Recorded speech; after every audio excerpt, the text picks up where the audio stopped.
It's not really the designer's job to justify their own role. It would be ridiculous to expect that. If you work at a feature factory, design has no return on investment. And the reason for that is none of your product has any ROI. There is no reason to be doing what you're doing. And in that situation, yeah, design's not going to help you because nothing is going to help you. You need to explain to a product manager, you need to explain to a developer, you need to explain to the salespeople what it is you actually want. They are your audience. If you can't do that, then that service is not going to make it from your mind into the user's hands. I think that what's going to kill design is design systems will have become commoditized if they have not already become commoditized. We've essentially traded out every part of our skill set that isn't design systems, and now we have nothing left. Introducing Pavel Samsonov. Mr. Samsonov is a user experience specialist at Nielsen Norman Group and one of the most respected voices in UX today. And why is that? Pavel doesn't just design products. He designs the role of design itself within complex systems. Join Asad Anwer with Pavel Samsonov on this episode of Elastic Connections. All right. Hello, everyone, and welcome to another episode of Elastic Connections. Today, we have a very interesting guest with us. His name is Pavel Samsonov. He is a designer based out of New York. Pavel, thank you so much for doing this. I would love for you to first introduce yourself to us. Yes, of course. Thank you for having me. It's always interesting when people ask me to introduce myself because it feels like, on the one hand, my career has been very continuous, but on the other hand, I've really done a little bit of everything. Um, for the past 5 years, I was a designer at Amazon Web Services. Recently, I've moved over to Nielsen Norman Group, where I'm working on writing some of their articles and thought leadership and educational material. Before all that, I was a product manager at Bloomberg. Before all that, I was doing kind of a mix of everything. And anyone who's been in the startup world knows that the title that's on your org chart doesn't make a difference. You do what needs to be done. I did some product management, some UX, some front end development. I'm not a very good developer, but some of that code is still in production and the company is still in business. So I think that counts. That's success to me. Definitely, definitely, that's 100% success to you. So we can start off our conversation with this, right? Because I have studied the scholarly work of Nigel Cross, in his work of Designerly Way of Knowing Things. He said that there are as many definitions of design in the world as there are designers, right? So I would like to ask you, what is design for you? So this is not my original formulation. I don't remember who I stole this from. It may have been Dorian Taylor, but to me, design is the applied science of decision making. So if you've kind of read through the history of 20th century computer science, a lot of it is not to do with the computers, it's to do with the people who use the computers. And obviously from that, we get human computer interaction, but we also get disciplines like cybernetics, which is nothing to do with cool robot arms like in Cyberpunk 2077.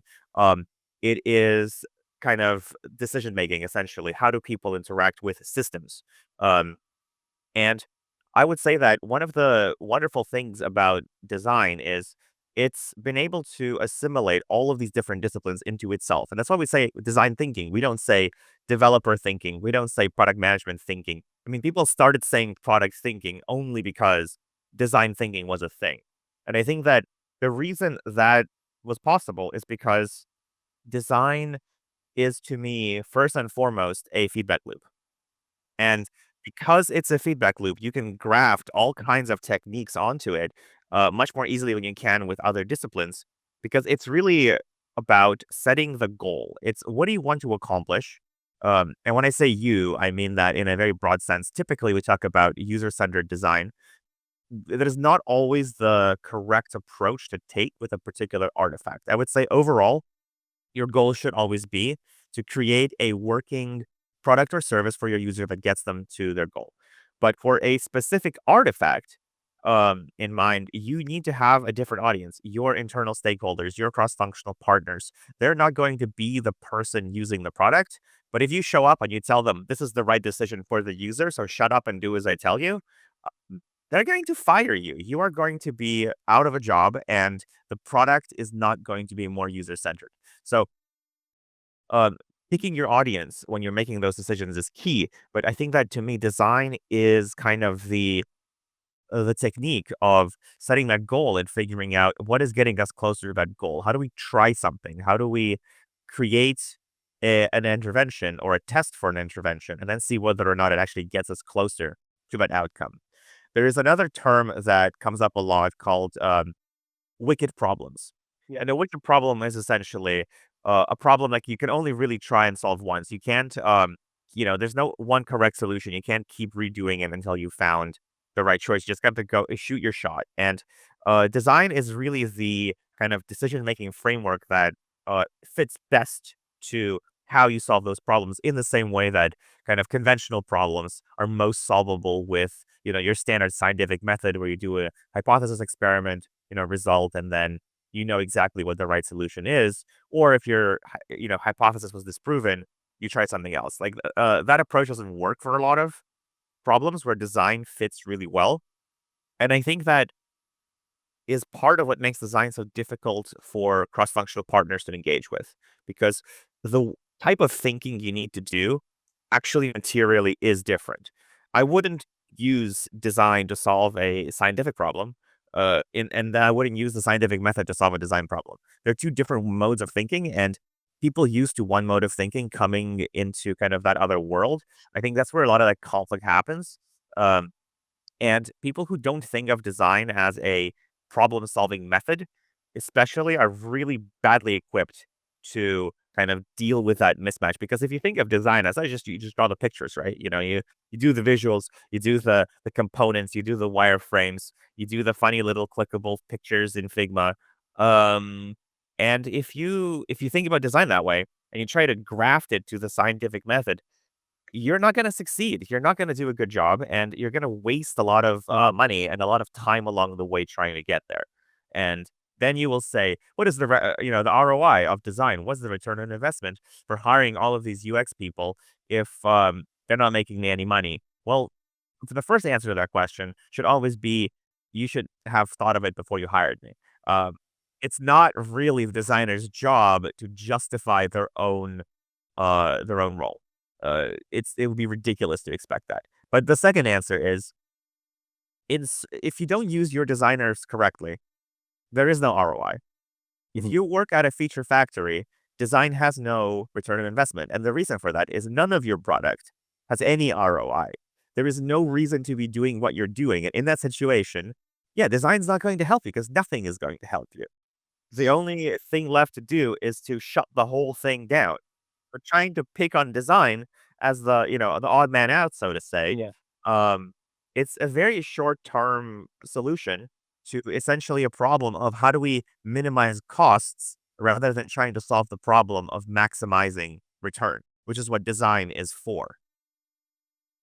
Definitely a lot of amazing insights there, and you touched upon a lot of points that I would definitely come back to as I have planned during the course of this this conversation. But before that, I would definitely love to ask you, Pavel, that see you have this you and I have been following you for some time now, and sometimes it becomes trust me, it becomes a full time job to follow you because the way you push forward articles and I read that, and then I am understanding that, and there then another article, and I have to go through the podcast. Amazing outcomes in all of that literature, by the way. But what experiences have shaped you as the designer that you are today? I mean, is it your time at Bloomberg, AWS, currently at NNG? I mean, everybody who's a UX or calls themselves a UX practitioner knows about they have stumbled upon one or the other resource by energy one way or the other. If they haven't, I don't trust them. But but yeah, please do talk about that. For sure. I do think that Bloomberg is probably the one biggest experience that changed the way I approach design. Um, and this is a story I've told so many times over the past couple of months as I've been interviewing, because people ask me, why did you pivot into product and then back out of product? And I always tell them, I didn't. Um, I was hired as a UX designer. And then when I joined, it turned out that and hired me using product budget into a role that was on paper a product manager because they didn't want to kind of do all the politics of like borrowing someone from another team. And so on paper, I was a PM, and my sort of role justification was Pavel is the subject matter expert for user experience. Um, and in that org, kind of, you could do that. You could be a PM with no developers if you are a subject matter expert, and basically other people would go and ask you for advice. And 3 months in, or a couple of months in, there was a big reorg, and the person whose bright idea it was to kind of do this backdoor UX hire was no longer my manager. And my new manager noticed that, hey, he has a product manager under him with no engineering teams. So he gave me two engineering teams. And he's like, here's your new Scrum teams. And I said, I've never, like, I'm not a PM. I've never done I've never run a Scrum team before. I've never built a roadmap before. And he said, you'll learn. And yeah, so I had to learn. I had to learn very quickly. And having to kind of like rush the skill set with my UX work as a starting point because the need to do that work didn't actually go away. Just that I had, extra stuff on my plate now. Um, I think really gave me an appreciation for the different considerations that you can have as a designer. Since that point, really, my belief has been that our primary audience, and I mentioned this before, our primary audience is our colleagues. We do not ourselves build software. And, my most recent newsletter on the topic of Figma trying to get designers to generate their own websites, um, I don't think it's a very successful iteration. I don't think it's a very successful kind of product concept. And the reason is because people are trying to fight what is sort of the natural flow of this collaboration between different functions. And as part of that flow, the job of a designer essentially is to explain to other people what they want to build. It's not really to create something for the user because the user can't use your Figma. The user can't use your wireframes. The user can't use your service blueprint. The user is going to use software or hardware or your service or whatever it is that you've built your company builds. And in order for them to do that, you need to explain to a product manager, you need to explain to a developer, you need to explain to the salespeople what it is you actually want. And they are your audience. If you can't do that, then kind of that service is not going to make it from your mind into the user's hands. And I don't think that I would have necessarily had the same appreciation for that if I had not had to do the PM role and do all of those other pieces of work where there's no illusion that just because it looks like what the user is going to get, you don't feel like, oh, the user is actually going to be using this. I'm, doing a lot of like API stuff or backend stuff. There's no confusion about like these are specs and they're going to be built. And the build thing is what people actually use. Definitely. And you have definitely talked about that a lot in the past as well. Like I understand from your literature that that's how I know that empathy that it's like the maybe the second most used word in design. Got it. So yeah, it's just the empathy can't be selective, right? There are people you're working with. You have to think about them as well primarily, and then the user definitely comes into play. But like in the landscape of design education, where do you think it went wrong? Like when did we started or not by and by we I mean the majority started moving away from the strategy towards delivery, and they somewhere lost their way in terms of outputs. That's why I mean maybe that's why Figma is coming up with those tools who are just like, okay, they do create this and then create that, and then nobody is talking about what really matters. So where does this design education got so wrong? So I think that in a significant way, design education was never right. Um, and a big part of that is UX as a field, I think, really kind of formed organically. In the same way that product management formed organically. There wasn't really a course or you know, a degree you could take in is your user experience. Uh, my undergraduate degree is in design. Design broadly, not just UX, not any specific field. There was an interactivity track within the that program. And the fact that it was called interactivity and not user experience kind of gives you a sense of how long ago this was. But you know, it was just one of multiple design skills, and the majority of the people in my program didn't take those classes. They took packaging design, they took editorial design, they took typography. I took a lot of those classes as well, and um, the business model at that time, even for user experience, was very much kind of agency based, where you would go to an agency, you would get the agency to do design for you, and it would be UX, or it would be print collateral, all kinds of things. um the emphasis was on that kind of agency approach, and the agency approach kind of got brought in to software by companies that were branching out from the print kind of side of the business into interactivity. And then it got picked up, and kind of as companies got more serious about UX and they started building these teams in-house, they built them in the same way as they would run them in these studios. And you still hear about the internal agency model. If you go to kind of, any maturity scale, kind of rank 2 or 3, somewhere down there is going to be the agency model. It's so pervasive, and to me that is where we went wrong, because the agency model it looks like this: the client decides what they want before they talk to you.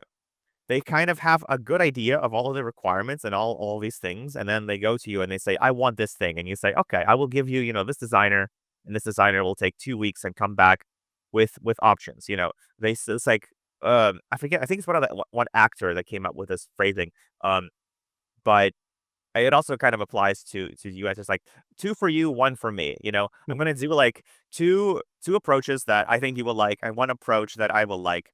And if we might go with that one, but you don't feel pressured to pick it. Like, if it's weird and it's out there, that is why it's that way. Um, and then the client picks one, and then they build it.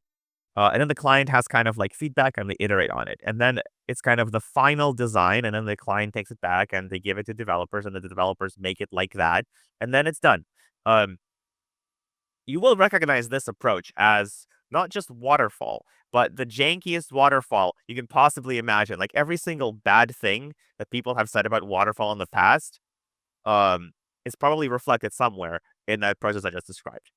Um, so that's really where we started from, as UX became a big field and people started moving into it.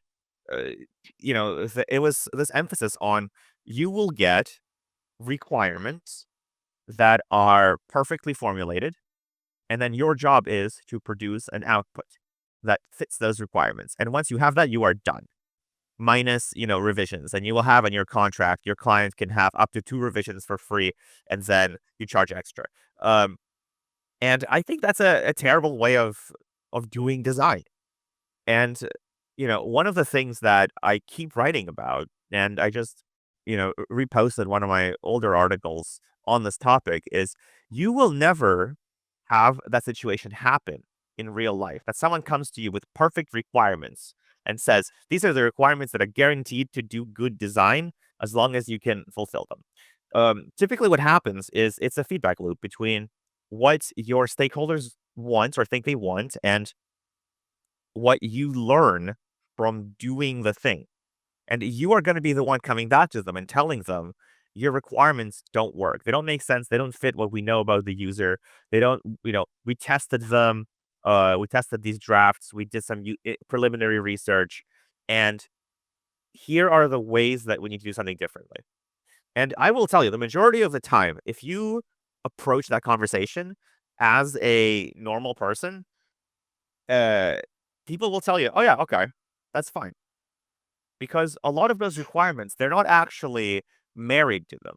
They're not like, I have done my PhD thesis on these requirements. I have, meditated for 48 hours under a waterfall and come out with perfect Zen-like clarity. And this is what we must build. I've staked my entire career. The button must be right here. They don't care about most of that stuff. Just like they're trying to help you by giving you guidance that they think that will assist you in making this design. And if you go and you tell them, well, it turns out no, that's not kind of the right thing, they'll be okay with it. And I think that is the feedback loop that design needs to own and designers need to own. And I don't think that there's really any tooling for it. I don't think there's any um, process for it. Like, no one in university is going to teach you how to do Scrum if you do a computer science degree. But if you graduate with a computer science degree and you go to a company as a junior designer, you're going to learn how to do Scrum because people there know how to do Scrum. They will explain to you how to do it. And no analogous process exists for design, where someone will teach you how to do kind of a design within a corporate environment. Because first of all, there is no such framework. But second, if they are teaching you something, it's Scrum, and that does not work for design. You will hear a lot of like, if you just go Google it right now, design with an agile.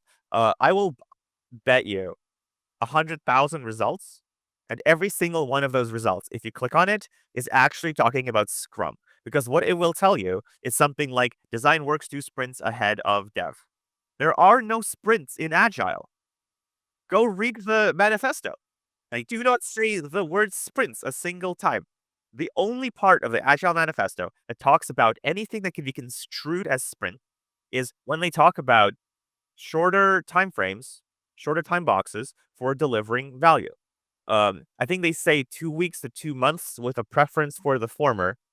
And the people who are updating Scrum, because Scrum is older than Agile, actually, a lot of people don't realize this. Scrum came out kind of in the late 90s and Agile in the early 2000s. But the people kind of updating Scrum, they took that and they said it must be 2 weeks. And that's nonsense, I think. And the reason it's nonsense is because your time box must be able to fit in multiple iterations. Otherwise, what's going to happen is you will build something, you have no time to test it, you release it into the environment, you find out that it was the wrong thing to build, but your time box is over. You can't do anything about it. You are now at the mercy of the roadmap. If the roadmap has some slack, you can fix it. If the roadmap doesn't have any slack, which is most of them, you are now going to be sitting on this problem up until it's reprioritized. And your product manager has already promised lots of features to lots of different stakeholders. So you will never actually get to fix it. And so the whole like of design works 2 weeks ahead of dev thing, the reason it's like that is your real feedback loop is with your stakeholders. They will look at your design and they will say, I don't like it. And then you will have 2 weeks to redo it. And now we're back to the agency model where the stakeholders are the ones who are the arbiter of is this a good design or not? And you are never going to get any kind of, decision making power in that environment. You are essentially the design tool, um, who is executing these prompts that you're being given by your stakeholders. And in that dynamic, that's all you're ever going to be. And the way that design education, I think, is not ready to meet that challenge is it doesn't help you get out of that. It focuses on deliverables. And that's fine. In the same way that computer science is going to teach you how to write code, and architect systems. And that's what you will do as your job. But your job will also train you to do all these other things that make the code you write useful and help you give useful feedback to that system architect. And design doesn't really have that. Um, and there's a lot of, I think, different philosophies around how it doesn't need it or it shouldn't have it. And the issue of taste came back on vogue in the past couple of months.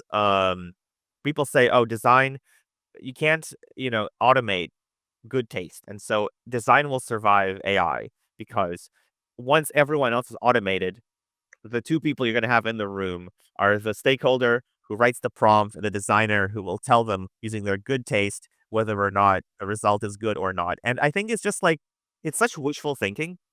No one cares about your taste. Um, if you go through any number of MBA books, they will never say taste a single time in there.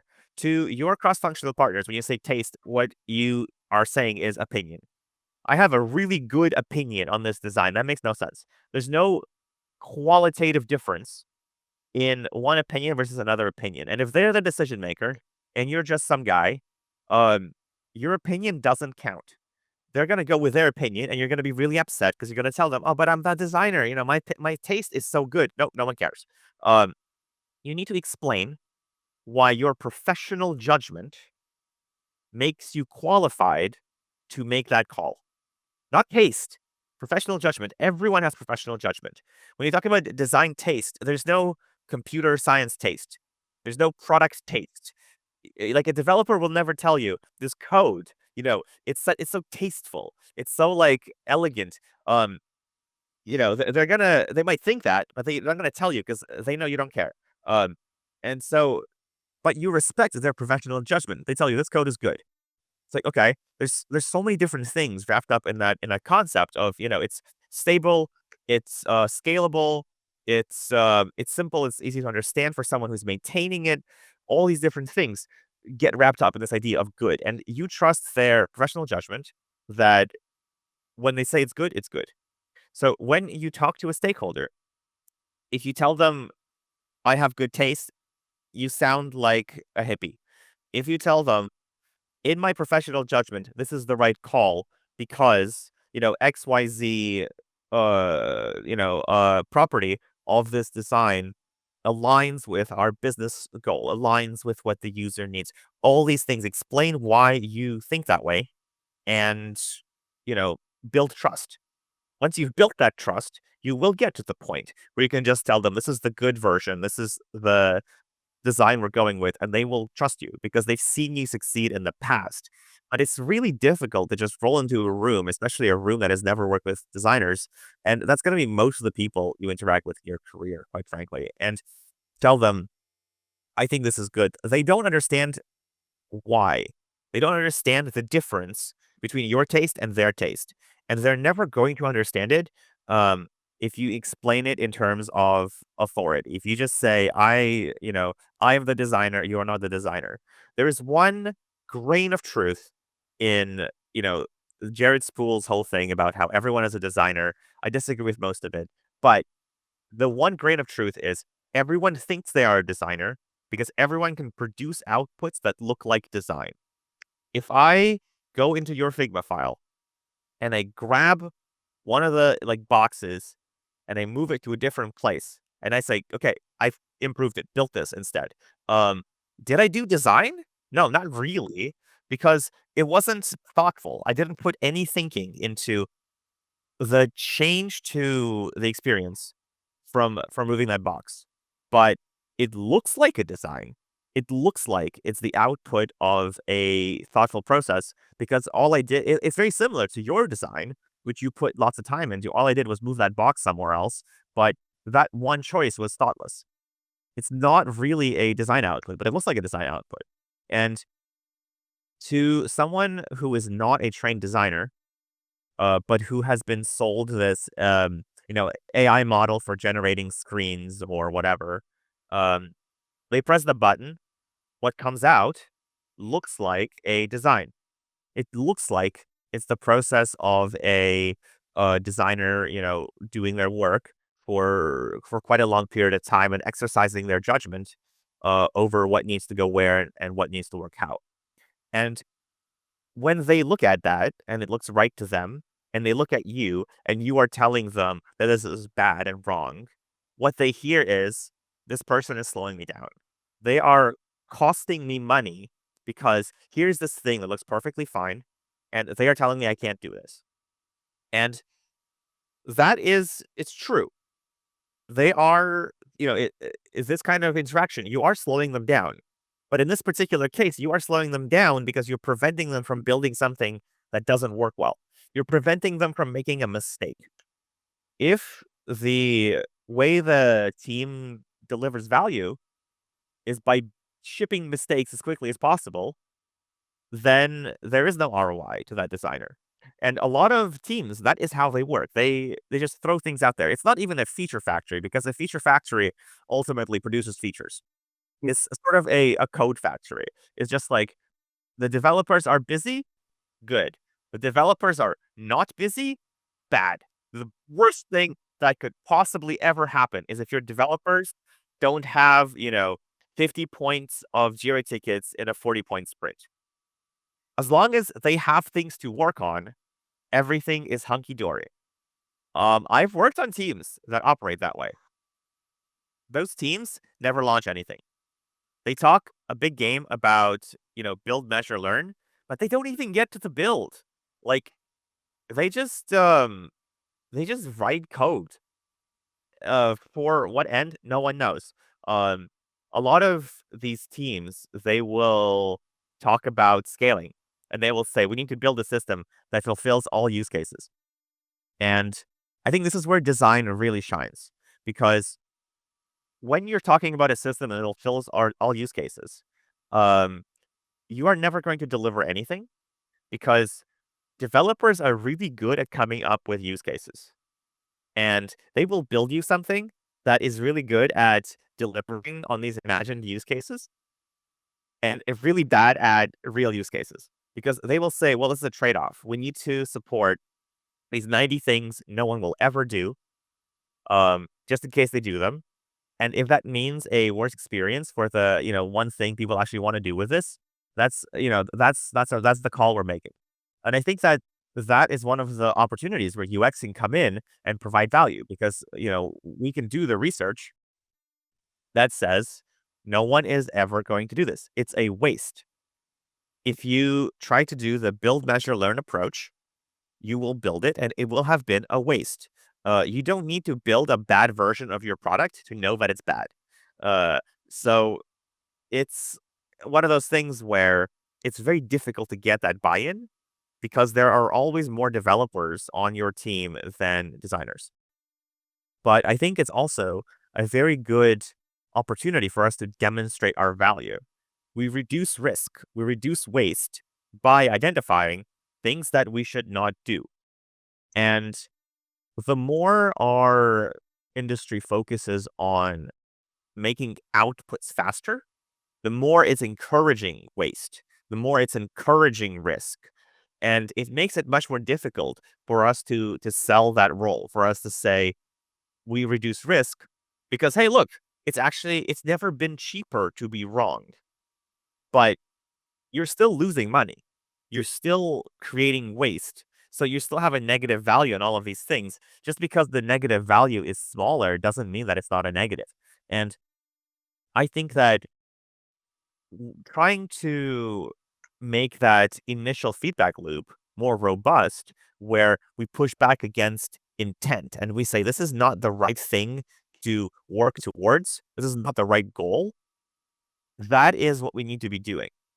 And that, unfortunately, is not where the tooling is. That's not where the education is. And it makes it very difficult for us to do it because our colleagues don't expect us to be involved with that. They expect us to produce outputs. And any designer who actually wants to be in an environment where design is possible to do, like good design is actually something you can do, um, needs to get upstream and cut off the ideas that are guaranteed to fail. Otherwise, you get stuck with, hey, can you pixel up this thing? Okay, I did it. We tested it. You just hated it. Okay, cool. Put that in your portfolio. Well, your portfolio is full of garbage now. Congratulations. Um, the only thing you can talk about is how beautiful it looks. And then that creates that feedback loop where designers get hired for how beautiful it looks. And in the meantime, it doesn't actually solve any real problems. It doesn't actually make any money. And then, yeah, we get these cycles where people start thinking, is design worth it? And I would say that um, in an era where you can go and download any number of open source design systems, you don't necessarily need a designer to do your design system as a startup. Like, I would not hire my first designer to be someone who's really good at design systems, because that's not the skill set. That's not the bottleneck of that work. I don't think that AI is what's going to kill design if we cannot get over this bottleneck first. I think that what's going to kill design is design systems will have become commoditized if they have not already become commoditized, and we've essentially traded out every part of our skill set that isn't design systems, and we've given it away to product managers, and we've given it away to engineers, we've given it away to all kinds of functions, and now we have nothing left. The interesting thing, though, is in parallel with that, I'm seeing content design come back as a discipline after kind of disappearing. Like information architecture just wasn't really something anyone talked about for like 15 years. And now there's this whole content design discipline. They talk about information architecture. Um, and I think that ultimately my hopes are on that branch of the discipline to communicate the value of doing strategic design. Because when you have the content and only the content without the layouts and without the kind of interaction, widgets around it, it's much easier to see, well, there's no path through it. There's no user journey, or, it needs to do these things. This is the most important thing. This is not important. It's kind of like the new wireframe, basically, because no one's doing wireframes anymore. Unfortunately, people don't know how to use them. People think that it's just like a step in doing your UI, but when you're doing content, that's all you have. All you have is the text. And if that text doesn't communicate value, you don't have value. There's no way you can dress it up with a UI to make it work. Uh, all you can do is disguise the fact that it's not working. And if that's all you're doing, you can just get an open source design system and use that. It's fine. It's kind of like, you know, you can just use the fonts that come on your computer to, to typeset a document. You don't need to download, beautiful fonts for thousands of dollars from like, Adobe or something. You could. Is it the best use of your money? No. Until you've figured out the content, until you figure out the value within that document, Arial is good enough for you. Times New Roman is good enough for you. You know, um, one of the pieces of advice I've gotten for writing is your first draft should be in Comic Sans, because it means that you don't take it seriously. And like, yeah, Comic Sans is good enough for you until you have value. Don't spend time on the window dressing. Don't, try to figure out, oh, what's the perfect, text size? What's the perfect typesetting for my content if you don't have any content?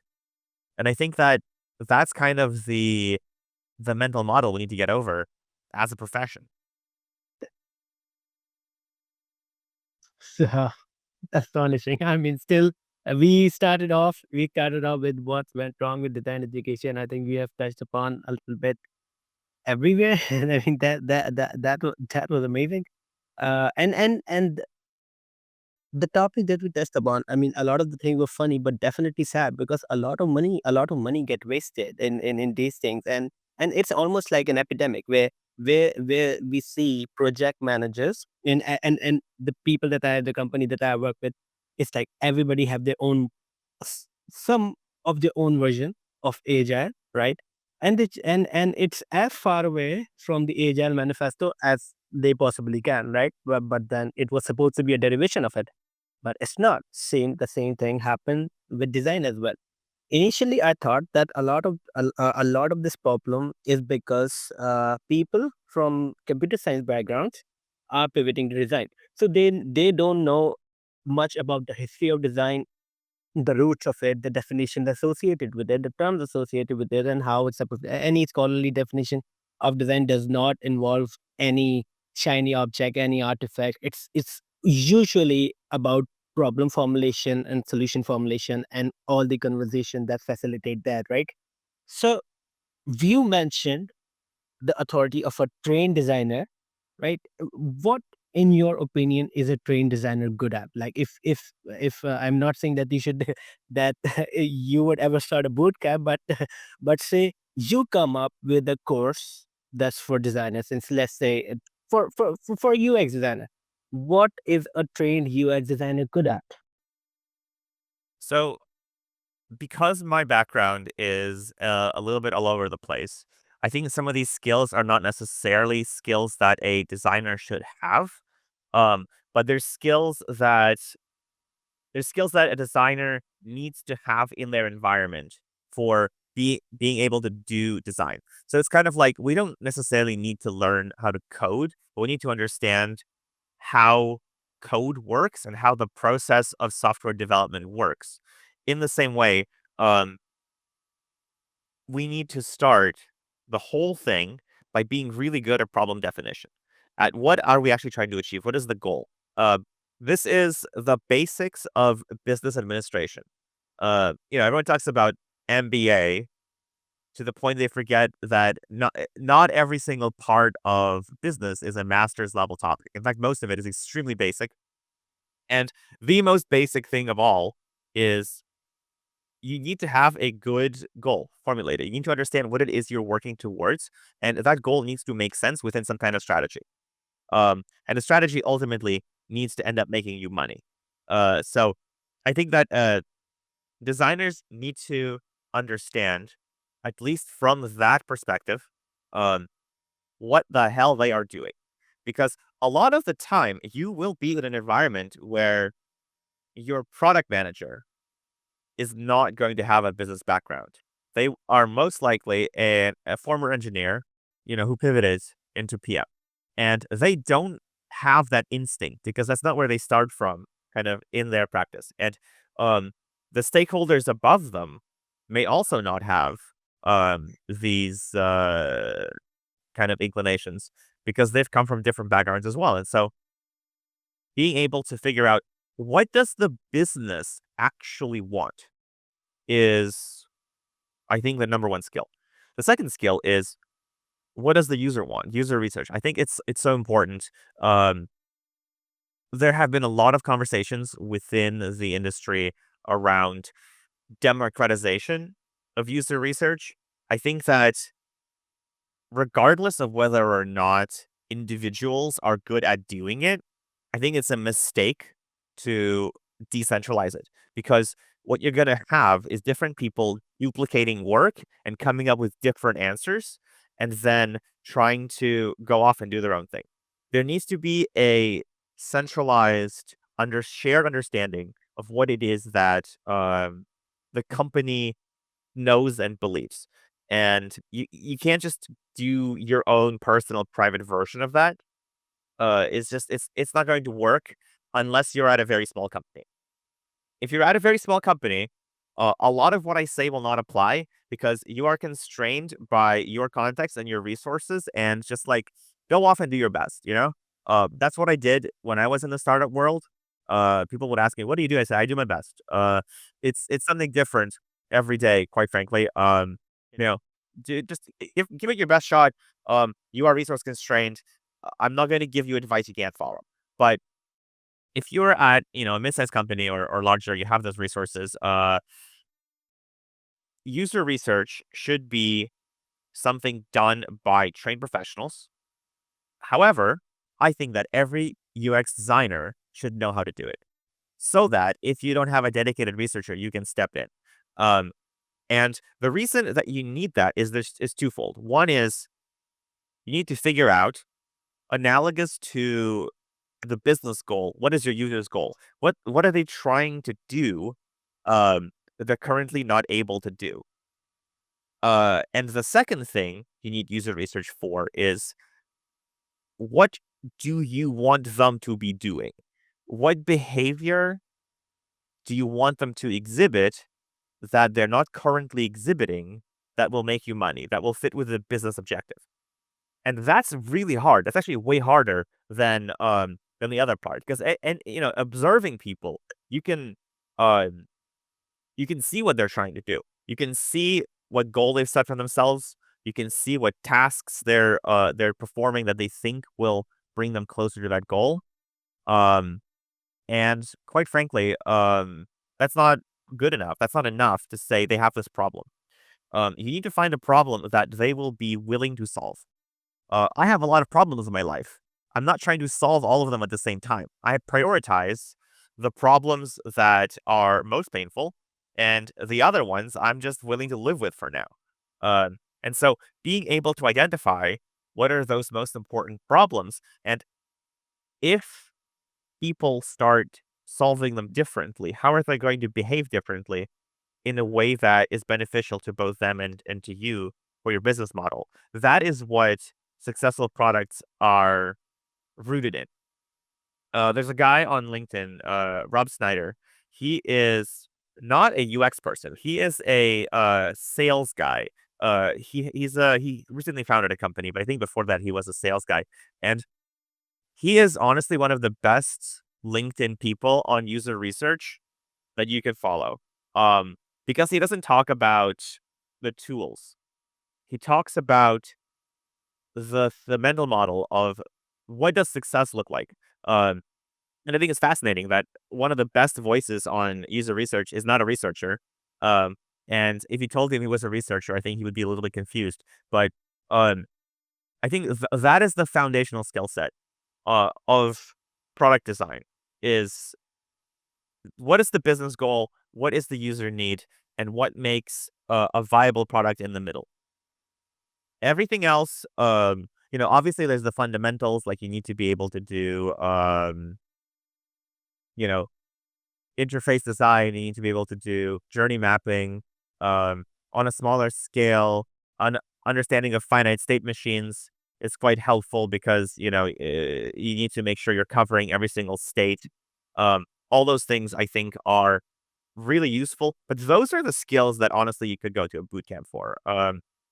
They're not contextual. I think the amount of capability you need in that area to deliver something that is good enough is not as high as you might think. Uh, Obviously there are different grades of design. There are, people who are very good at it and people who are mediocre at it. But in a lot of cases, mediocre is fine because your bottleneck in your process is not the quality of the output. It's the goal you're working towards. And if you're working towards the wrong goal, it doesn't matter how beautiful your designs are.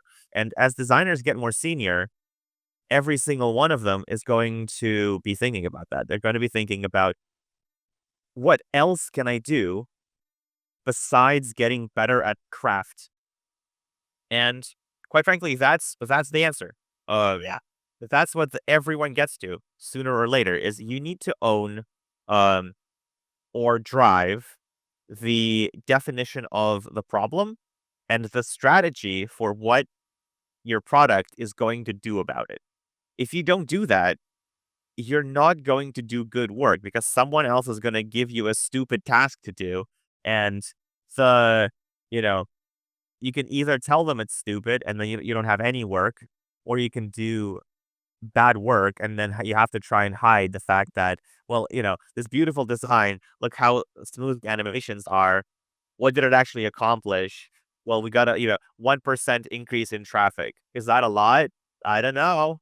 Um, but it doesn't sound very impressive. Like in my portfolio, the business impact that I have, it's usually orders of magnitude, one or two orders of magnitude improvements in key metrics that the business decided were important. Are the designs beautiful? They're all right. Like, I'm not going to say I'm the best, visual designer of all time, but they got us to where we needed to get to make, $1 billion. Like, that's where the value of design is. It's not it's not in making those screens, it's not in making sure that your design follows the latest trends. It's in making sure that the system as a whole achieves the objective that the system is there to achieve. And I think you need to start from the very beginning to make sure that the system is set up to do that. And the further upstream you get involved with, the easier it's going to be to actually do that beautiful design at the end too. Because I have tried before to solve back-end problems on the front end. The databases were set up in a way that made it impossible to do certain things that any user coming in would try and do, and they find out that, oh, it doesn't actually work that way. You cannot fix back-end problems on the front end. You cannot fix your data structure um, in HTML, because what that's going to do is it's going to create a weird user experience, and then you say, well, this is a bad user experience, and your PM is going to tell you this is the one that we're going with, because you cannot implement the other one without redoing the backend. So unless you are involved with the backend and you can explain to the backend people how what they're doing is affecting the front end user experience, you're going to be stuck with the bad backend for the rest of your career. And what's going in your portfolio is not real work. It's going to be, well, here's the thing I wanted to build. And it's like, okay, cool. But what is the thing you actually built? Well, it's this. It's terrible. Um, you know, and you can't admit that you made that, but you're also not building the skill of actually shipping real products that work the way you want them to. And so your portfolio becomes full of illusions, essentially, that you can, and hiring managers get frustrated because they hire people with these beautiful portfolios and they can't actually deliver on the things they promise, because the only thing they're good at is making things that look nice in Figma. And most of the segments in majority of the portfolio that are also made up. I mean, even the outputs that are there were not used at the time of the process, but they were made at the time when the person was designing their portfolio, right? Because they just have to portray this process that they are oriented with, that so this is how I work, but that doesn't matter if the impact isn't there. That I 100% agree with.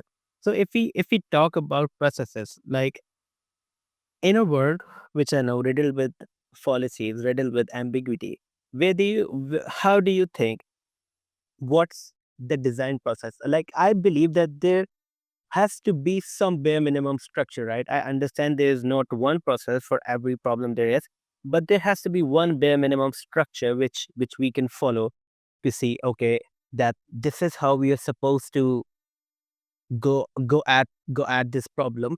And in that process, how do we work together? Like, and when I say we, I mean, how does the product manager fit in that process? How does the designer fit in that process? How does that happen?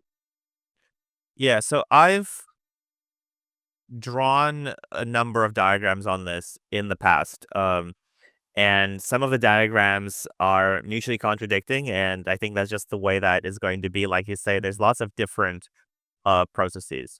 The way that I like to look at it is everything that design does is a feedback loop. Um, because that is basically what makes design. It's you create something speculative, you put it out there, you see if it worked, and then if it didn't, or if it did, like depending on the feedback that came back, you you do a different iteration of the loop. It informs the next thing that you do.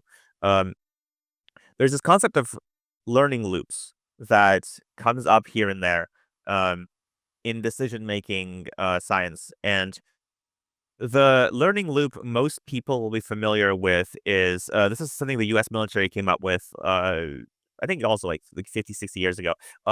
It's called the OODA loop: observe, orient, decide, act. Um, that is a classic example of a double loop learning, because basically single loop is, it's like digging a hole. You need to dig a hole 20 feet deep. You dig a hole a little bit. When you measure the hole, it's like, we're 10 feet. Okay, keep digging. You measure the hole. We're 21 feet. Okay, put some of the dirt back. Okay, it's 20 feet. We're done. That's single loop learning. If your problem cannot be solved by digging a hole, you will not be able to dig a hole to the enough depth to solve the problem. And so you're just going to be there digging that hole forever. Um, Double loop learning says, okay, is what we are doing working? And if not, then you need to decide on a different course of action. Maybe you build a fence instead of digging a hole or whatever. The important thing is that you try something, it doesn't work, and you can determine that no amount of doing that thing is going to help you. Then there's triple loop learning, which on top of that, you are adding um, a layer of, are we working towards the right goal? So when we reorient and we decide to do a different task in pursuit of our objective, um, is the objective even the right thing? And so there is a fourth learning loop that is newer. It was conceptualized fairly recently, like around 2020, so it's less well known. But it's essentially, are we learning correctly? How are we gathering information on the world that is feeding these other loops? And so, to me, that those loops are the loops of the design process. You basically start with the single loop, which is your kind of your taste and your expertise and your professional judgment. You're sitting there in front of your design tool and you're drawing something. And maybe it looks good. You're not done yet. Just because this iteration is finished doesn't mean that everything is finished. Then you have other learning loops. You have kind of loops around, does this thing actually work? And so there's different things you can do to test whether it works. You can test it as a critique with your cross-functional partners. Um, and sorry, no, you can do it as a critique with other designers. With cross-functional partners, it's typically going to be closer to kind of like a demo, because they're not really able to provide you the same type of judgment. Or you can do an experiment with users to figure out, okay, does this actually change their behavior in the way that we expected it to, in the way that we needed to provide the value. And then the third loop is what I call position. And it's kind of like, that's the strategy part. That's the part that usually product managers say they do. I wouldn't necessarily say they do it all the time, but they say they do it, which is the fulfillment of that user need, is the improved experience in the way that it's improved, changing the world in the way we want to? Is it creating the future that we want? Uh, in terms of, is it a sustainable business model? Is doing this thing actually going to be scalable? All those questions. It doesn't matter how good the user experience is and how effective your updated interface or whatever is at helping the user find their information, if at the end of the day, it's not the right thing for them to do. And this is why, I've been ragging on Figma sites for a while, is even if it works well, I don't think that the purpose of that product creates a ecosystem that we ought to be creating. I think that it is ultimately detrimental to even Figma's own business model. And that is I think the part of the design process that usually gets forgotten, is all of the things that you are doing. Like, great, why are you doing them? Um, if you are successful, what happens in the world? And is that something that you actually want to happen? And you need to start with that. That should be your starting point. Um, where you figure out, okay, here's our goal. John Cutler wrote this book a couple of years back, the North Star Playbook. It's a free PDF you can get online, and it's so helpful, I think, for designers who are trying to get their head around strategy, because it talks about exactly this stuff. Like, there are metrics that if we move them, is going to register as business success. And there are metrics that if we move them, it's not going to register as business success because they don't roll up to those top line metrics. So why would we do those things?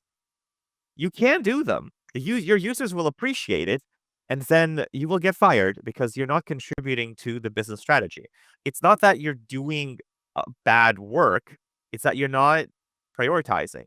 It's basically, you can only really work on one thing at a time. So there's opportunity cost to doing any piece of work. Any piece of work you choose to do means saying to every single other piece of work you could be doing, I will not be doing this. And unless you are absolutely certain that the one thing you have picked is the most valuable way to spend your time, you're leaving value on the table. And you need to be really good at figuring that out. And sometimes um, you're going to figure that out a couple of loops in. And I think that the real key to the design process is it's not linear. If you've been, doing your designs and you've been testing them and the critique works and everyone says it's good and you test it with users and everyone likes it, and then you realize that it's not driving the business metrics, it's okay to go back to the first loop. It's okay to say, we liked it, the user liked it, but it's not going to work for us. And take all of those learnings and start again. I don't want to say from scratch because you're not starting from scratch. You're taking all of that information.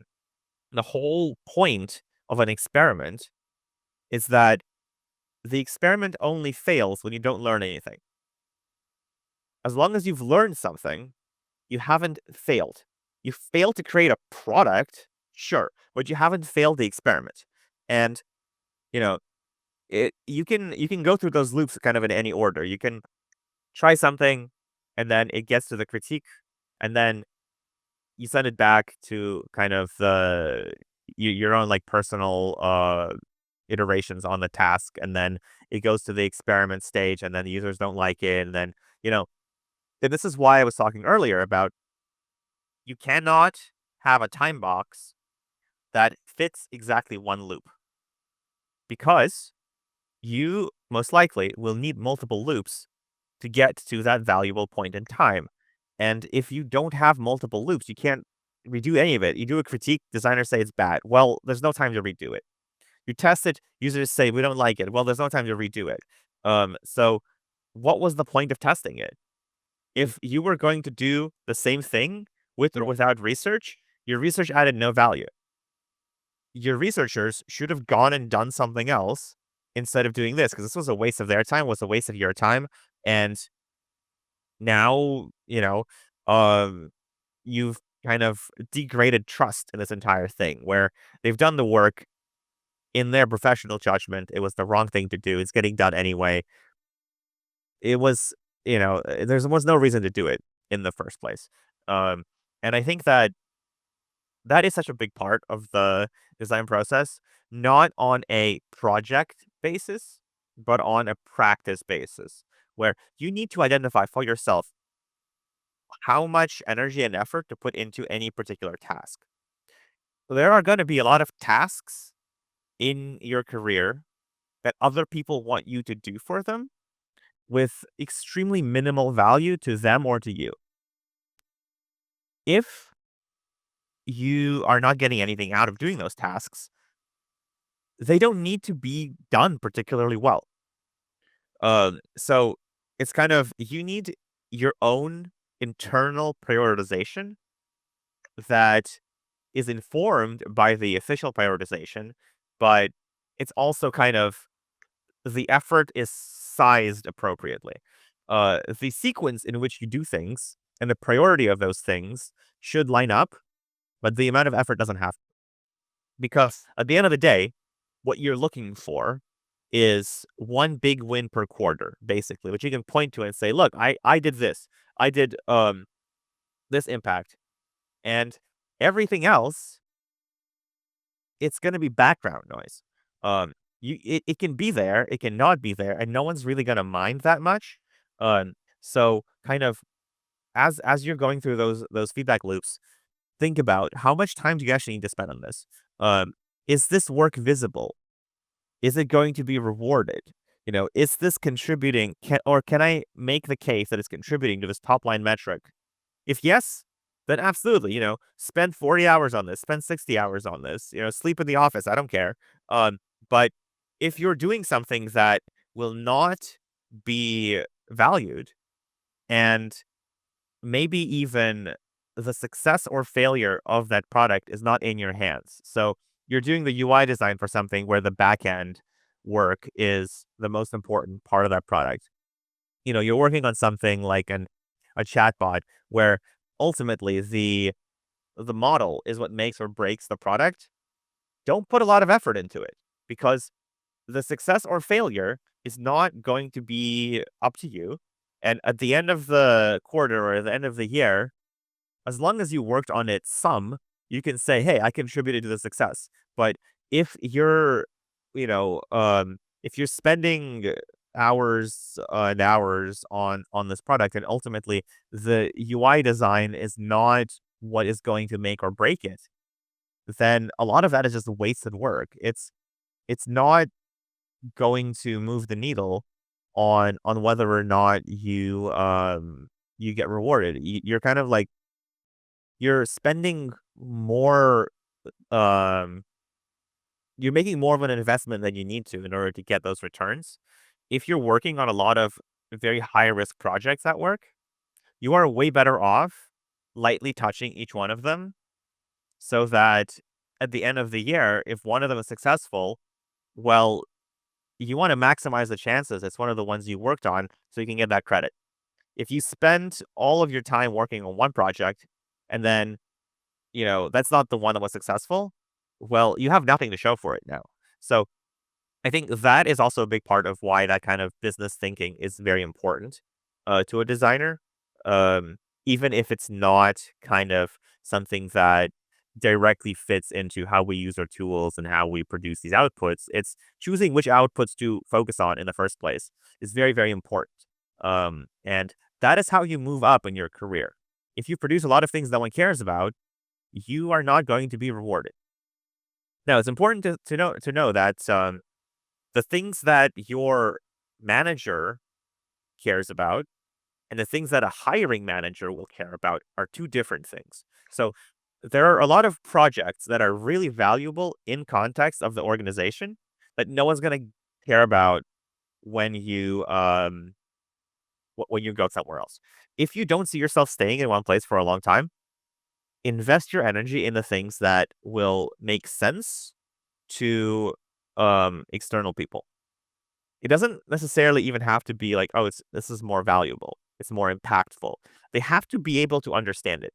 And a lot of the time, they're going to have to be able to understand it in a 15-minute conversation because, it's like, "Oh, we have our 1-hour interview, 15 minutes for just like, intros, 15 minutes for a case study, 15 minutes for another case study, 15 minutes for your questions." Um, that's a lot of the time that's how it pans out. And so you're going to have a project that if it's too complicated, even if it's really awesome and you did a great job, you can't explain it in 15 minutes, it's not going to get you a better job. So from that angle, super complicated project, unless you can stay on in that company and get promoted off the back of that project, you may want to really think long and hard about how are you actually going to deliver uh, on that? How are you going to prioritize the type of contribution you make so that it's easier to talk about externally? Like, I have a lot of work in my portfolio that is basically 0 to 1 whole system redesign for a billion-dollar product. Um, Really hard to talk about it when you've got 15 minutes. Because even explaining what the hell we're doing in the first place is very difficult. And then I have to explain why what I did was better than what was there before. Um, if you're in that situation, it's probably better to actively focus all your efforts on one particular small part of it, make sure it works really well. And then in conversations with hiring managers, you can just talk about here was we were doing a redesign. That's just the background. One of the problems with the redesign was this one, form. Here's what the form was before. Here's how I fixed it. You know, it reduced the number of errors users had by 90%. Boom. That's so easy to understand. Everyone understands a bad form. Everyone understands that you can fix it with good UX. And then having that metric in there is awesome because it gets across the fact that you don't have to take my word for it that it's good. It's not good because it fits the latest style or doesn't fit the latest style. It's good because you know, 9 in 10 people were able to get through here without a problem. Whereas before, every person had a problem, or whatever those metrics turn out to be, or the amount of time spent was much less. So tailoring your portfolio, your case study, starts with the problem framing. Usually, it's not really something you should be doing after the fact. Like you said, you should not be doing your redesign of the portfolio um when you're working on the portfolio. You should like save yourself the time, save yourself the effort. Think about, how am I going to present this to a hiring manager? And then do that, you know? Um, and if what you're doing is not something that you would be proud to present, think about why. Um, Maybe there's a better way you can design that screen. Maybe you just shouldn't put that much effort into it because it's gonna be bad no matter what. But it's going to inform the way you approach a problem, and you will be able to direct your energy towards the right things. I think there's a very persistent theme that, how do you pick up a seniority as a designer? You do more things. Learn to code, learn to do product management, learn to do accounting. Um, all these things that are like, you can't learn to have more time in your day. After a certain point, I think there was a study that's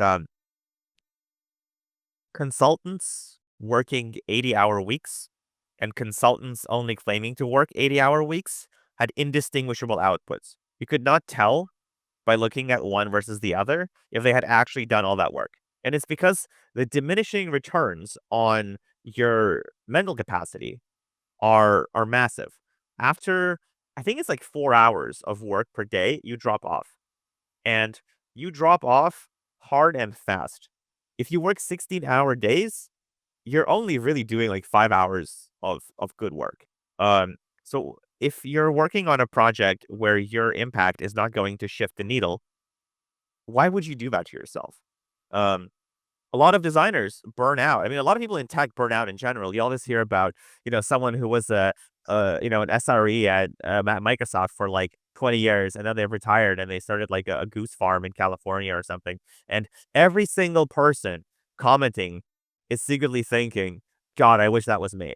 You know, I wish that I could just like go to my post-tech career, my retirement career. And the reason people are thinking that way is because they're not really balancing the amount of investment they put into the various tasks. They throw themselves fully at every single problem and then they burn out. So really, I think that's the key to every job. But everyone is a designer, so uh it makes sense that you really need to have a good sense of how much your work is going to impact the success of a particular product, and calibrate your effort accordingly. If it's not something you will ever admit to doing for the rest of your life, like you're not going to put it in your portfolio. If anyone asks whether or not you work this product, you will say no, then you don't need to do a good job. Who cares? Do the bare minimum and go do something else that will have a greater impact. Um, and I think that is really uh what's going to make you successful in the long run in your career, is figuring out what impact you want to make and not just what the last thing someone put in front of you is. Because it lets you stop doing those tasks. If you're really good at doing tasks, just going to become, you know, a senior doer of tasks. No one's going to promote you out of that role because you're too valuable. You're too good at doing those tasks. But if you make the time to take a step back and look at the value and prioritize what's valuable to you, you will be able to get out of that kind of task oriented workflow. Um, and kind of the insidious thing is, if you are so focused on doing those tasks, you can't even see that you you aren't delivering value in the right way. A lot of those designers talk about craft and taste. They're so focused on being handed tasks Here's a Jira ticket. It's got these requirements. Can you do the UI design for it? And then you go and you do the UI design for it. It's like, thanks. Thank you for doing the UI design on it. Well, yeah, in that situation, you know, what do you have to measure yourself by? It's really only like how good am I at crafting that UI? How tasteful is it? And you can't, it's all the different considerations around the value of that work are not within your scope. You don't see them, they're not visible to you. And so you can't orient based on that. And yeah, then you go on LinkedIn and you complain that, UX designers are bullying you because they're saying that UI is just drawing pictures. I get accused of this all the time. People say, "Oh, it's just UX versus UI," and it's a very convenient way of dismissing any kind of nuance because it's just like, oh, we've had this argument lots of times. And, some people will say, oh, yeah, of course, it's just UX versus UI. UI is when you are stupid and UX is when you are smart. And it's like, no, that's not how it is. But, you will also hear, oh, it's just UX versus UI. You UX designers just don't know how to do good UI design. You don't have this skill set. Only I have this craft. Only I have this taste, and that's also such a counterproductive way of approaching this conversation. Um, it's it's just a way of not having to think. I think is every single time someone says UX versus UI, whichever one of these meanings you have in your mind, you are wrong. Like, it's not a useful frame of thinking about how different design disciplines contribute to a product. Having said that, I do think that the whole UX/UI thing is ridiculous. Uh, Pick a lane. You know, if you're saying you do UI design, say UI. If you're saying you do UX design, say UX. To me, when I see UX/UI, it means UI. It's someone who doesn't want to admit it. And like, have the conviction to say that. Well, Um, if I can just interject there, Pavel, and so and I if I say UX design only, right? And I know I cannot come up with the most beautiful UI in the world with things floating around and whatnot. With I don't know what impact or outcome there is to that. What I'm arguing upon is if I'm calling myself a UX designer, and with those conversations that I facilitate about design, with the hypothesis that I have, with the change that I'm going to create, I come up with an interface as well that is supposed to make that change. I test it out, and if it does that, what am I? Can I still be just a UX designer, or do I have to be a slash UI designer? What am I? so I think that this is a big part of why the titles conversation is a big struggle. Um, the UI of a product is, first of all, one of two interfaces, because you will also typically have an API, a programming interface.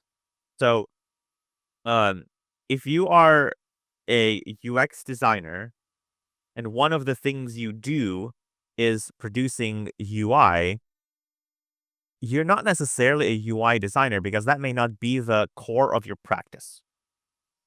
Uh, if the core of your practice is user experience, which is all the things we've been talking about, it's figuring out the way that users behave, figuring out where's that value, figuring out how is what we are doing going to change behaviors.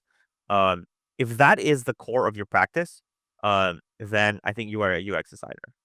If you are entirely focused on those visuals, and I think a good kind of test for that is if you work in an agency model, then you are most likely a UI designer. And that is what you do. And that's fine. That's not a bad thing.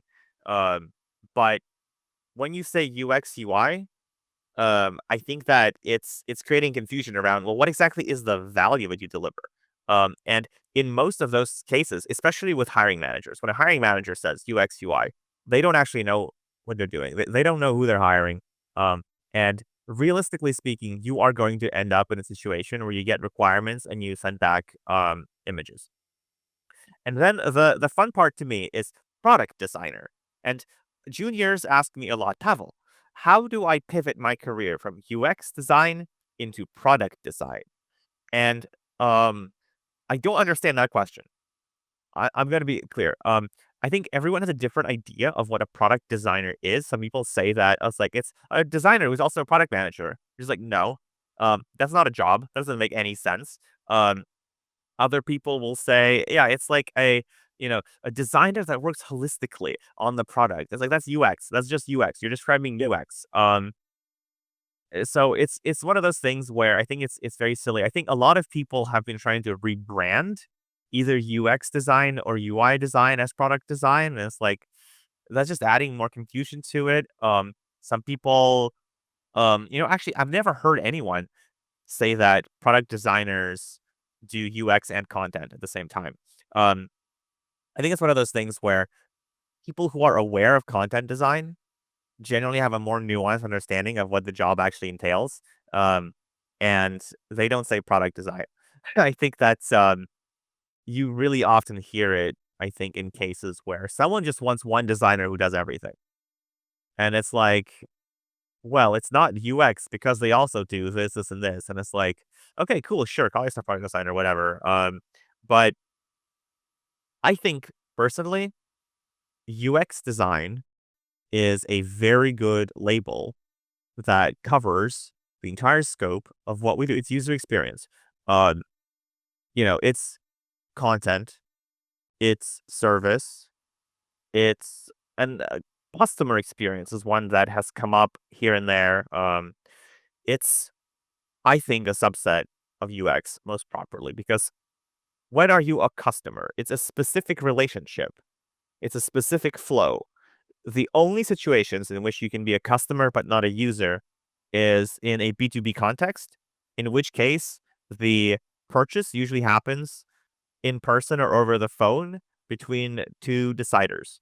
Um, you are not doing customer experience design for those people. You are doing sales. So usually when people say customer experience, what they mean is checkout on Amazon.com. That's UX.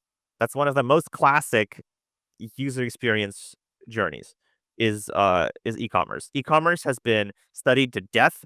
It's so easy to metricize, it's so easy to measure. Whenever you go search for advice, you will always find advice on how to do UX for e-commerce. So, customer experience to me, part of UX. Content design to me, typically it's part of UX whether or not you want to do it because otherwise, the developers will write the text and you don't want that to happen. Um, but It's it's really the kind of thing like user research where you are better off having that as a separate function. Um, and I think in a big way, uh, front end engineering or UI engineering is kind of taking over the niche that exclusively UI design used to occupy. And I think it makes a lot of sense because you have things like, the Figma site builder, which generates garbage code. And the reason it does that is because Figma does not operate on the box model. So why do you not just start with the box model? Why not start in code and just like, do it there? And so that's what a lot of they call like people say UX engineer as well, which I don't think really makes sense. They're doing UI work. It's a UI engineer. Um, you know, just start from there. Just do that. And then you start with the constraints of the medium. In a way, it's much closer to real product design, like industrial design is product design, where if I am making a radio, the radio is made out of plastic and metal and, a little bit of wood paneling because this is the 60s apparently. Um, it's like my design decisions are going to be constrained by those materials. My design decisions on the web are going to be constrained by the materials of the web. It just makes sense. Um, so if we're following that kind of pedigree of product design, you are working in code because code is the medium of the web, or you're not really doing product design. Um, you're doing UI design because you're moving around the layout of the interface, and then someone else is going to implement that into the product. So in a way, I think that that is where we are trending towards. And that's kind of where we've been trending towards with design systems for a while, because a big part of the design system is the component library, the code underlying all of the visuals. That it's not just going to look the same; it's going to behave the same. It's going to be implemented the same in every single place it goes, and you can just grab that component and put it in. And once you have that, once there's no difference between grabbing and placing a component on a layout editor like Figma and grabbing and placing a component in the CSS box model, just do it in the box model. It's exactly the same. Um, so I think that that for me is a very clear division between work that is specifically UI and work that is specifically UX, where there are certain elements of the user experience that are technically driven. For example, the latency with your backend is a huge part of the user experience. There was a product I worked on Bloomberg where if you paste in a certain string of objects from one like repository into the app, the way they architected it was that it would each one of these objects would ping the backend by themselves. There was no batching on the API. And it would take like 5 minutes for this thing to resolve itself. And while that was happening, the browser was just hanging. Uh, that has nothing to do with the design of the UI. That's all backend. But it is absolutely impacting the user experience because you're just sitting there. It's like there's not even an indicator that something's happening. Um, and so the way around that was for us to just do batch requests, which is not something you're doing on the UI layer.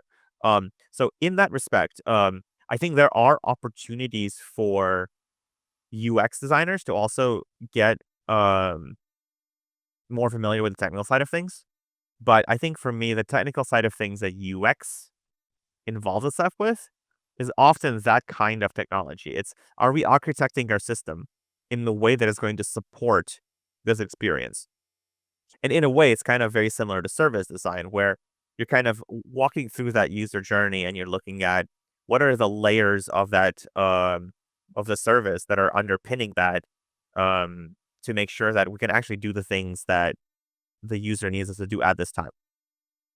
Whereas the UI side of the practice is just very much all about, is this affordance clear to the user? Is there clear feed forward on the action? Is there clear feedback once they have done it? To me, that is pure UI design. Um, a lot of the human computer interaction um, things around Fitts law, for example, where the size of the target needs to be proportional to the distance away from the cursor, that is a pure UI consideration because it's a consideration of where is that element and what are the properties of the element that makes it interactable with. Um, so I think that there's definitely a lot of overlap between all of these things, but one of the things that like LLMs have done is they've kind of blown up all these considerations around what is or is not someone's job. And I think that while the technology is somewhat unsustainable in the sense that no one's making money off of it, and in fact they're losing money off of every single query, it's going to get to a point where once all of that collapses, we will still have blown everything up. And going back to the status quo, I think only really makes sense in situations where people have a clear and shared understanding of what the status quo is. And I think today we don't have that in design. So I think the dust will settle in a very different way from what it looks like today. And we are going to get kind of this bifurcation where there are designers who are openly and clearly dedicated to making sure that the experience of the user in the browser is smooth, both from a technology perspective and from a usability perspective.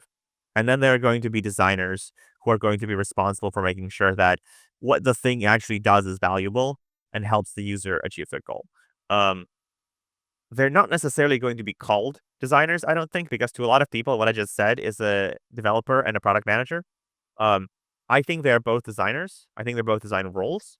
But we will see what what these roles are called, I think, in the future.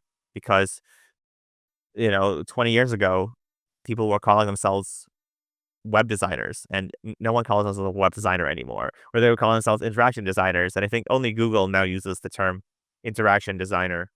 Um, and before that, it was like webmaster in the 90s. And I'd love to go back to that. I would love to be called a webmaster. That sounds awesome. But I think those days are certainly gone. So, I mean, my definition of a product designer was definitely distorted as for what I think. I call myself a product designer because of what I read upon that, okay, if and I think a lot of it was fueled by fear, right? Because if like, okay, if I'm doing this and I'm doing that, what would I call myself? Maybe, but I would love to call myself an experience designer. I'm a UX designer, through and through. But oh, if I'm doing that, that means I'm also doing something else as well. So, and I also want to respect your time here, but one last question that I would definitely ask you, Pavel, is where is this all leading us? Like, I think that all of this subjectivity is adding to the confusion of what a designer is supposed to be and what they're supposed to do. Like, if you call yourself this or if you call yourself that, I think that if you're on the path of becoming a designer, there are certain skills that you definitely have to have, even though it doesn't matter where you stop, even if it's just interfacing work, even if it's like experience work. And where does this take us? Do you understand where I'm coming from? Like, what are we supposed to do with all of this subjectivity? Like, if anybody can call themselves whatever they want, what what what do we do about it? So a big part of this puzzle for me comes from the fact that hiring managers have a different understanding of what a product designer is or what a UX designer is. And the most important thing you can do, I don't think, is to figure out what to call yourself. Your job will call you something. Yeah, Um, what you need to figure out is how to present what you can do to hiring managers. There was a really good seminar by Jared Spool. I make fun of Jared Spool, but I think he has some, very good ideas, very good insights. There was a good seminar by him on portfolios. A while back in January, maybe or December.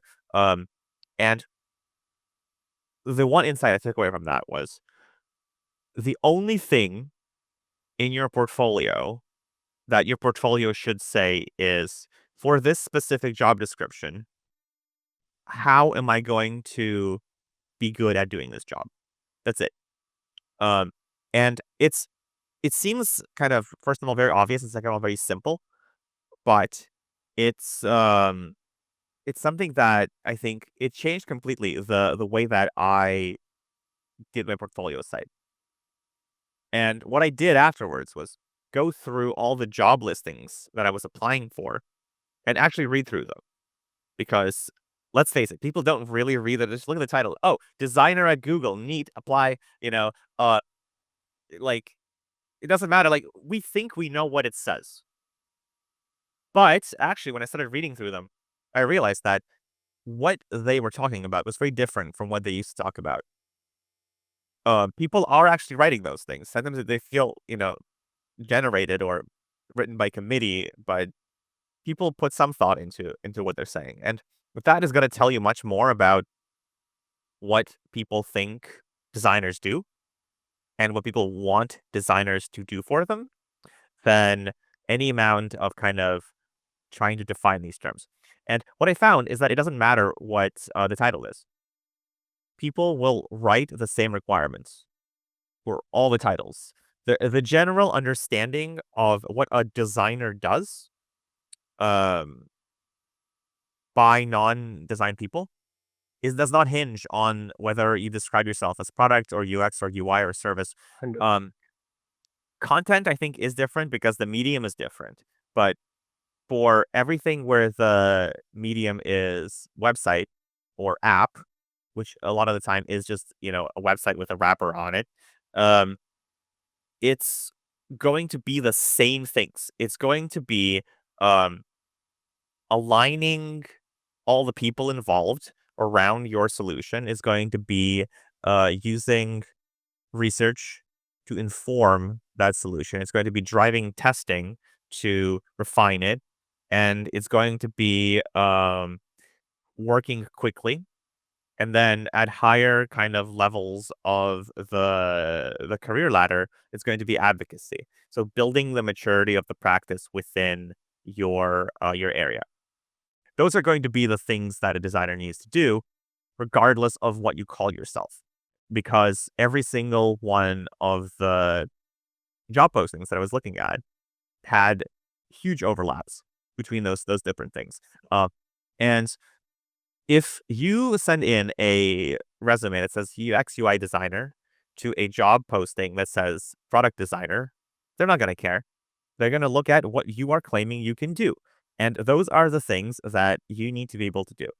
Um, I think that in a way, the unspoken thing is you need to be able to produce high fidelity work.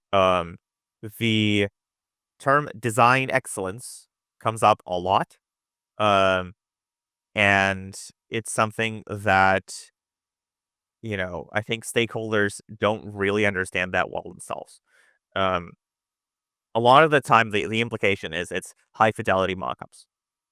Um, a lot of places are very surprised when people talk about working in code because to them, that's not the model of how a designer works, and they get confused.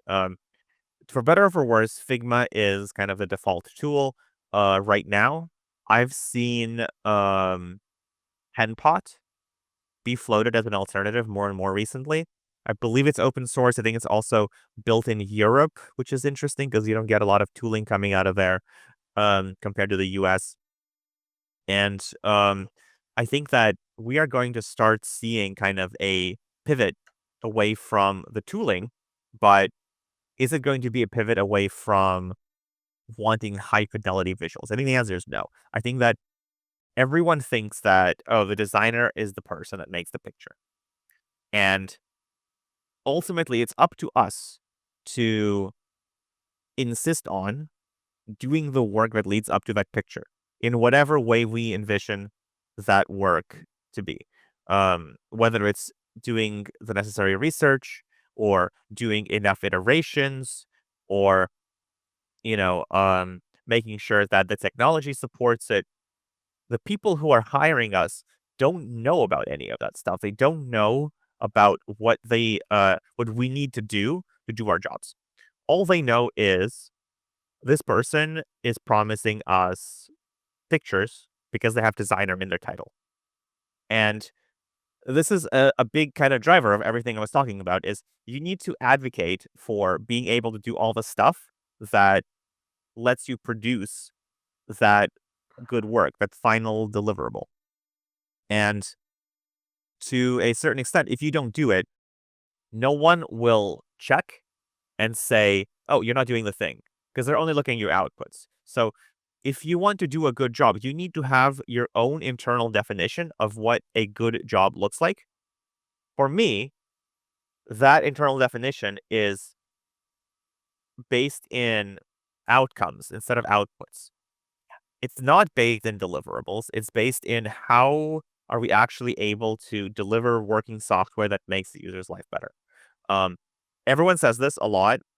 It's very hard to practice it in reality because if you are happy with outputs, you are going to be happy probably everywhere that you work. You are going to get your requirements. You're going to sit around producing those outputs. You're going to have a lot of time to spend on them. You're going to produce the output, and then you're done, and you hand it over, and you get a new set of requirements. And it's very happy. It's a very kind of low stress situation. If you're focused on outputs, not only do you have to advocate for being able to do, research and all those other things in the lead up to producing the output, but you also have to advocate for what's happening afterwards, where you present the output. You can't just hand it over and go do something else. You need to shepherd it all the way to its conclusion, and kind of take responsibility for whether or not it is successful. And that's where the stress comes from, is you can see the success or failure of the work that you did. And, you're now trying to make it good, not only from the perspective of your own personal opinion and the opinion of your stakeholders, but from the kind of reality. You're trying to drive those outcomes. Those outcomes aren't happening. That's quite stressful. You know, it can shake your confidence in your ability as a designer, and it's very tempting to just retreat to that box where you just do your own like design system things, and it's always coming out very neat, and then you put it in your library and someone's using it. There was a post recently I read that had that expression around this idea of like you're always successful. You always win when you're working on a design system. Uh, but I don't know how true that is, but compared to driving outcomes within a product where you're rarely successful, you certainly have a much higher degree of success, working on an internal facing tool, because you can just declare success. You can say, look, we have completed all the like, form components. We are now successful because we're done. Um, but if you're working on driving real business impacts, done is not success. And there's all the work after that that is very time consuming, very stressful. And if you're on the hook for it, well, now there's also risk. There's no risk when you're shipping kind of like design system components. If I decide to go and change the checkbox, what's the risk? Um, is it that people are going to use the old one? People aren't going to be able to click on it. It's things that are hard to track, hard to instrument, and hard to measure. And so it's very easy to get away with just saying we are done. Therefore, we are successful. In that agency model, it's very easy to get away with saying we are done. Therefore, we are successful. We gave to our customer, who is the product manager, exactly what they asked for. We fulfilled their requirements, therefore we succeeded. That's not value, though. That's like as an agency, you get paid for that. You get paid by the hour, time and materials. Um, but what did you really accomplish? Bro. I mean, I wanted to keep that as the last question, but I do have to ask you this: why aren't these opinions more popular? This is what I wanted to ask you. Like, by that I mean, why is still every person, not obviously not every person, but most of the people who I see uh, in the discipline, they're very attracted towards the tool. There's this glorification of the tool that has existed. That's why every the next LinkedIn post you see is about how Figma just changed the game. I mean, don't quote me on this, but I feel like it's kind of a revenge story that I did not get acquired by Adobe, so I would become one. So it's just, it felt a little like that as well. But and then there are LLMs, and there's this whole debate about how, because outputs are now generatable, hence you are redundant, right? But that's not where the work is when it comes to the whole conversation that we have when it comes to experience, and that is not where the work is. Every boot camp that starts, I mean, majority of the thing, even though even the ones that do offer some theoretical knowledge about research methods and all that, they just give it as an exact process, right?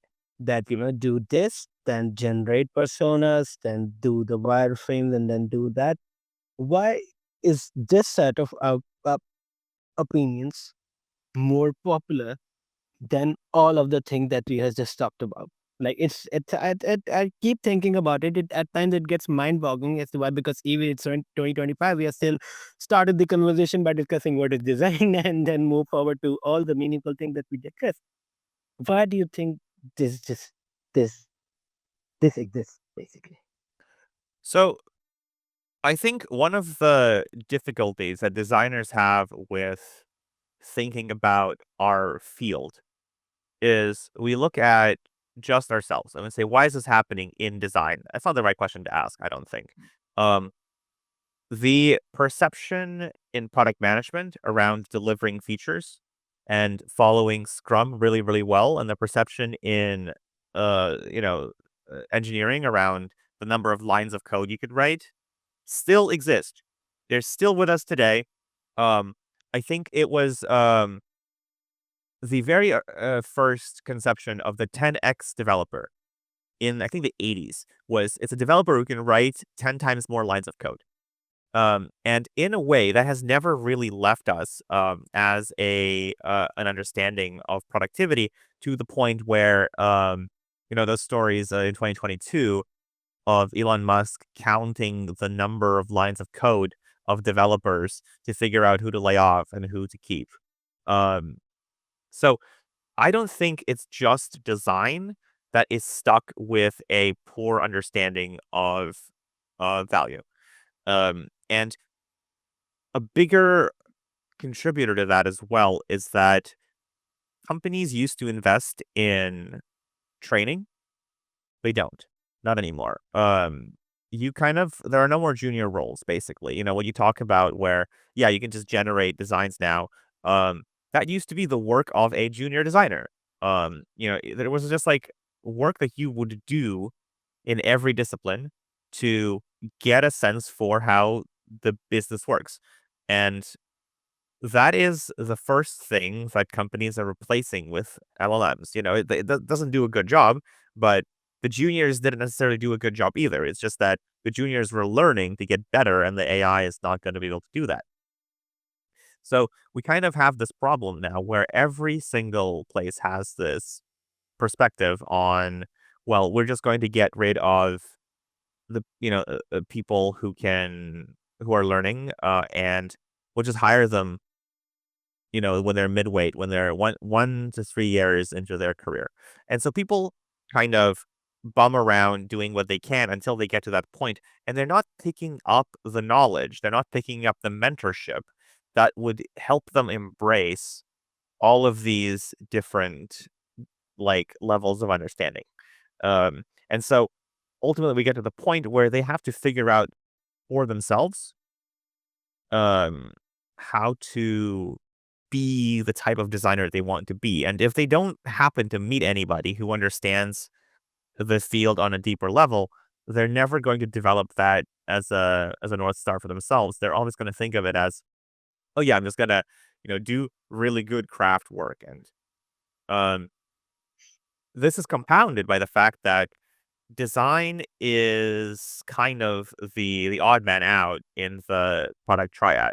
Um, the different teams throughout your organization, technology teams, might not have a front end. And so that if they don't have a front end, they don't have a designer, but they still have a PM and developers. And those teams seem to deliver valuable work. And so a lot of developers and a lot of PMs just have never worked with a designer.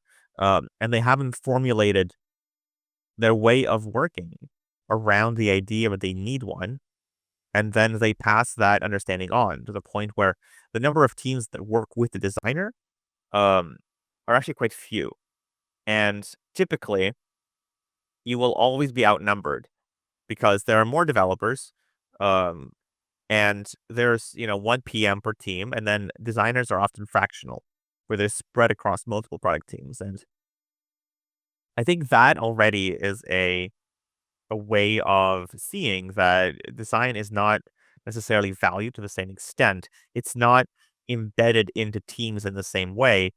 And to this point, stakeholders don't really understand what it is, um, beyond kind of like, oh yeah, these are the people that do our visuals. They add the visual layer to our ideas. They flesh out our ideas, and then other people build it. Um, this is the additional, I think, challenge that does make it more difficult for us compared to all these other places, all the like different roles. And I think that's a lot of why designers are leaving UX and they're going into product to do strategy. But product management, if you search for product management is in crisis, you will get tons of results. Um, and I get the sense that developers are also freaking out. A big part of that is AI coding mandates, where it's actually more time consuming now to clean up after the AI than it is to do your own work. The one thing that PMs have going for them is that they're kind of seen as part of the business. And so no one will ever ask, what is the ROI of the business? And developers were where we are today. Um, then they came up with Agile.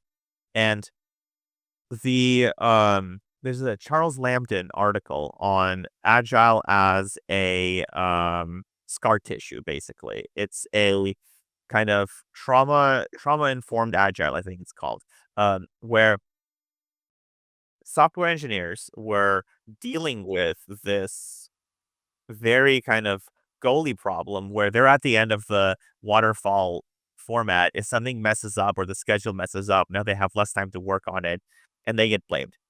And they created Agile basically as a means of covering their butts to say that, hey, it's not our fault. Um, and in a way, Agile is not only a way of doing delivery, it's a philosophy around how should political power be organized in tech. And the kind of its thesis is that political power should be organized within the developers. The developers should be the ones who basically run the show. Um, they are not individually or on a team level really responsible for anything, but they make the calls. Um, and if you've ever worked in like organizations with a certain kind of culture, that's basically how it is there. A lot of the companies that came up in the 90s and survived the dot-com crash behave this way, where engineering basically runs everything because of the way that agile is structured. And essentially that's the way that the tech side of the triangle was able to win its respect and its autonomy. We are not there yet. We are the only part of that triangle that doesn't have that. And I think that's a big part of why designers are like, I'm going to be a PM or I'm going to, become a front end developer because they have that structure. They have that sort of political cover where they're able to appeal to a higher authority to say, not necessarily this is the right decision, but that happens a lot too. But the main thing they can say is it's not my fault. Here are the constraints. Um, and we don't have that. There's no, design is not part of the business. It's not part of the tech organization. Um, we are notionally supposed to represent the user, but the user is not in the room with us. The user can't advocate for us. So that is, I think, an intensifier for um, where we are in a way that it doesn't happen with the other professions. So the pressure to produce outputs is much greater for us, where you do where your niche has formed. You just do what you're asked to do because that's the way you're seen to provide value. Um, you just do uh what the product manager asks for, and then you send that over to the developers, and then they make their own decisions. If they don't like the way you did something, they're going to change it, and you have no recourse, basically. If you want to get out of that, it's very difficult. So it's very easy to instead just sit in there and say, yeah, I'm just going to do visuals, do outputs that follow these requirements. And it's a very, you know, kind of safe niche where you're not really to blame for anything because you don't own anything, you don't run anything, and it's comfortable, but it's kind of like a false comfort, I think. Um, or you can go be a PM and you can have the business organization and we can talk about business value, or you can be a developer and then you have the whole structure around, well, this is best practices, so we're going to build it this way instead of the way that you want. Um, I think that we probably will not be able to solve our problem in either one of those ways. You don't need as many designers as you do developers. Um, I don't think you need more than one designer on a team, really. I think that trying to fill a third full organization with designers to have the amount of people that are in the business is not really necessary. It's not really going to work. We kind of tried that. There was a CDO and VP of, design, and organizations became very bloated. And I think all that is gone now, basically. Um, what we need to do in a way is value, organize the business model around design. I like to say that it's not design strategy, it's design as a strategy. Um, it needs to be a unifying approach where instead of having to use political power to say, well, I'm on the business or the developers will do what they do because we own this part of it. Design almost is uh, the function responsible for creating alignment because it's the only way we can get anything done. And if you can create that alignment within your product team, then it doesn't matter what like political power the functions have because they all want the same thing. And I think that it's very difficult to do that from the top down. There are a lot of business models that are not really reality driven, as Erica Hall says, um, reality based. But you have the opportunity on a team level to do good work. And rather than trying to align your CEO, who doesn't care what you think, start by aligning the people you work with, your tech lead and your PM. And I think you're going to get a lot further. And it is taking a risk. There's much less risk in sitting there and doing your outputs and your tasks. But if you do take that risk, you're going to find yourself doing much better design work. Um, and you're going to produce much more impactful design work than if you were just taking requirements from people who, quite frankly, don't really understand what it is that you do. Those were amazing insights. Yeah, it took a minute to it took a minute to digest all of that. Pavel, thank you so much for your time. I know I've taken a lot of the time. I started following you because I saw that, okay, oh, here's someone who reinforces some of the opinions that I have. But then in this journey, I got a lot of things sorted for me as well. I got a lot of impact from the articles that you write, from the podcast that you had shot in the past. So you have been of someone I do consider you a mentor. I know we have had very short conversations, but eventually I mustered up the strength to ask you, okay, can we do a podcast? Because I had a whole lot of things to ask you. I still do have a lot of things to ask you, but I definitely would love to have this conversation again. But thank you so much for doing this. It really means the world to me. Thank you so much. Thanks for having me. Take care. Yeah, take care.